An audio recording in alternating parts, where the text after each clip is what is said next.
Ito yung juice na masarap na sobrang healthy pa. Meron na to guys 15 vegetables and fruits guys na pinaghalo-halo na makakatulong sa atin para mapalakas yung mga immune system natin. Kasi guys, 'di ba, masasarap naman talaga yung mga iniinom nating mga juice o yung mga ready to drink na mga ganito. Kaso ang problema, hindi siya healthy.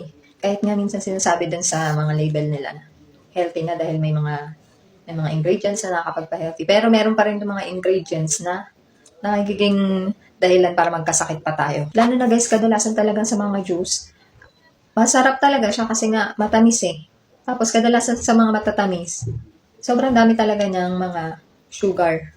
Na minsan nga, sasabihin mo lang sugar. Pero pag tiningnan mo yung label niya, iba lang yung pangalan doon, pero sugar pa rin siya. Eh guys, hindi lahat tayo nakakaalam na yung sugar pala, isa yan sa nakakapagpakos ng mga malalang sakit. O kaya naman kung may sakit ka na, isa yun sa dahilan kaya mas lalong lumalala yung mga sakit natin. Kahit yun sa mga bata guys, di ba, may mga pinapabaon tayo sa kanila na mga juice na feeling natin healthy. Syempre guys, pag nanay, hindi naman yan nagbibigay sa anak nila kung alam nilang harmful yon para sa anak nila. Pero yun nga, hindi nila alam na hindi siya healthy para sa mga bata, lalo na kung araw-arawin mo. Okay lang siyang paminsan-minsan, pero kung madalas, delikado rin talaga siya, lalo na nga kung bata ka nagsimula tapos ganun ang ganun yung routine mo.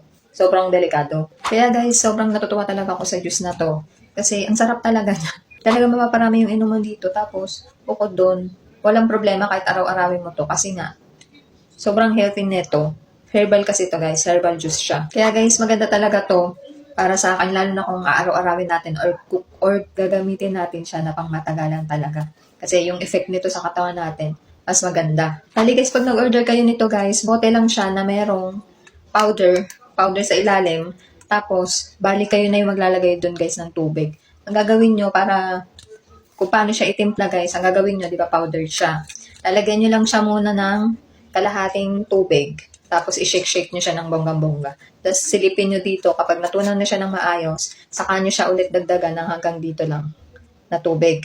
Tapos, shake-shake nyo ulit siya ng bonggang-bongga. Hanggang sa mablend nyo siya na maayos. Tapos, yun na siya guys. Pwede nyo na siya kagad inumin.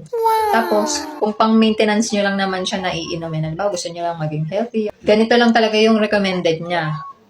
Ito yung cup. Pupunuin nyo lang to guys ng isang ganito lang o kaya naman dalawa. Depende sa inyo. Tapos, pag nainom nyo na siya, sundan nyo siya ng isang basong tubig. Yun na yun. 30 minutes or 1 hour bago kayo kumain. Mas maganda guys kung umaga siya tapos wala talaga yung laman yung tiyan ninyo, iinom kayo nun. Paggabi naman guys, pwede nyo rin siyang inumin na 30 minutes to 1 hour bago kayo matulog. Pwede rin yun. Depende sa inyo guys. Pero guys, pwede rin naman kayo nito uminom ng umaga, tanghali, gabi. Depende sa inyo. Or kapag lalo na pag may mga nararamdaman kayo na hindi maganda, pwede kayo, ang katulad ng ginagawa ko guys, iniinom ko to ng isang tunggaan. Kasi pwede nyo naman nga siya inumin ng ganito lang guys. Kaso nga lang ako hindi ko mapigilan yung sarili ko kasi nasasarapan talaga ako sa lasa nito. Kaya pag ininom ko siya, madalas hindi ko mapigilan. Minsan kalahati kagad o kaya naman naubos ko kagad siya. Wala naman siyang side effect pa ganun kahit umbusin nyo siya. Mas maganda nga siya kasi mas maganda yung effect sa inyo. Pero kung, halimbawa, binabudget nyo lang siya, mas makakatipid kayo pag ganyan-ganyan lang inumin, tapos ng basang tubig yung gagawin ninyo. Nasa inyo na yun, guys. Tali, guys, linawin ko lang siya. Hindi siya gamot, hindi rin ninyo siya pwedeng gamitin panggamot. Pero pwede rin kayo, guys, uminom nito para makatulong sa inyo na mapalakas yung immune system ninyo. Para mas maging healthy kayo. And guys, kung gusto nyo rin ng masarap pero healthy na juice, check nyo na lang dyan, guys, sa baba yung link.